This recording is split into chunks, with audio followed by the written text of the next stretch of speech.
Assalamu alaikum, I'm Aisha and you're watching Samaa News. Here are today's headlines. An Indian Air Force training aircraft has crashed during a routine flight in Prayagraj, prompting immediate rescue and recovery operations.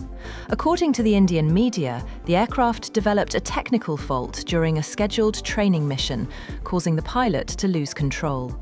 The aircraft subsequently crashed into a nearby pond and was completely destroyed. Teams from the Indian Air Force, local administration and emergency services rushed to the site and launched relief, search and recovery operations.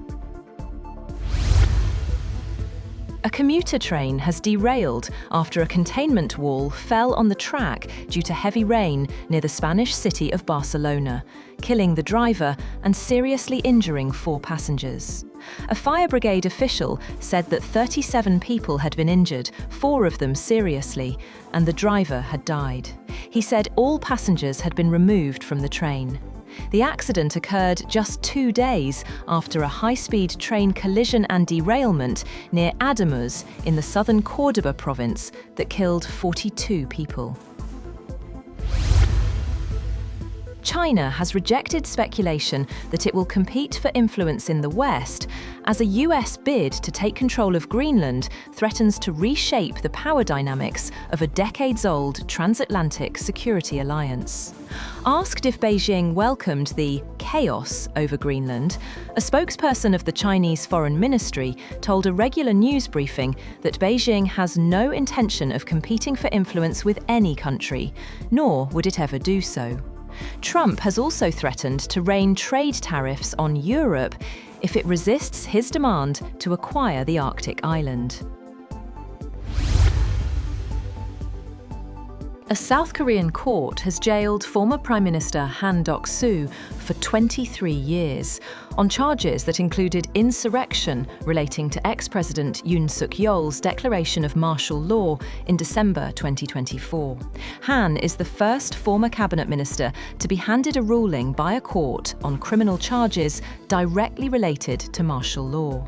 A judge said the Seoul Central District Court found Han guilty because he was instrumental in setting up the outward appearance of a cabinet meeting that facilitated the declaration. The United Arab Emirates has accepted an invitation to join United States President Donald Trump's newly proposed Board of Peace, making Abu Dhabi one of the first governments to publicly endorse the initiative. The UAE Foreign Ministry said the Emirates stood ready to contribute actively to the mission of the Board of Peace, supporting greater cooperation, stability and prosperity for all, marking formal alignment with Washington's new conflict resolution effort. India will withdraw its diplomats' families and dependents from Bangladesh in the face of security threats as tension rises ahead of a February 12th general election. Campaigning begins on Thursday for Bangladesh's election, which has sparked protests and counter-protests. An Indian official said India's withdrawal move was part of internal readjustments. The official pointed to Indian media reports of New Delhi's decision. It was not immediately clear when the families would return. Turkish President Tayyip Erdogan has discussed developments in Syria and Gaza with US counterpart Donald Trump in a telephone call, as Syria's Turkey-backed government announced a ceasefire with US-allied Kurdish forces after days of clashes.